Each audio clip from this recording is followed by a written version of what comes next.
تو جناب اتنی کیفیت ہوتی تھی، آپ تو جناب داڑھی مون کو دیکھ کر آپ کو جلال ہی بہت آتا تھا. آپ خلاف شرع کسی میں عالم دین مفتی میرے سامنے مفتی بہت بڑا کشمیر سے آیا اور اس نے جناب کیپ پہنی ہوئی تھی، ایسے جناب کیپ مبارک صاحب کے سامنے آپ نے جناب اس کو ایسے جناب جلال فرمایا.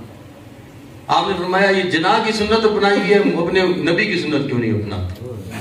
اس مفتی صاحب کو پکڑ کے جناب تین چار صاحبزادے سائڈ پہ بیٹھے ہوئے تھے. مفتی صاحب وہ جی ایسے ہیں، مفتی صاحب مبارک صاحب کی طبیعت، مفتی صاحب مبارک صاحب ایسے، کسی کا لحاظ نہیں کرتے. مفتی صاحب کے جو میں نے الفاظ سنے تھے نا، میں بھی اسی وقت ساتھ تھا. اس مفتی صاحب نے کہا کہ آپ مجھے بتا رہے ہیں، باتیں کر رہے ہیں، مجھے تسلی دے رہے ہیں، مجھے تسلی دینے کی ضرورت نہیں ہے. میں نے ایسا بندہ، ایسے کامل ہستی میں نے نہیں دیکھی جو شریعت پر اتنا سختی سے عمل کر رہا ہے اور کروا رہا ہے اور کہہ رہے ہیں جناب بات انہوں نے حق کی بات کی ہے، مجھے دل خوشی ہوئی، مجھے کوئی ایسی بات نہیں ہے. میں تو جناب بڑا خوش ہو گیا ہوں اس چیز کہ ہمیں جناب کسی نے ہمیں اس طرح تربیت کرنے والا کہتا ہے میں نے کوئی پیر نہیں دیکھا.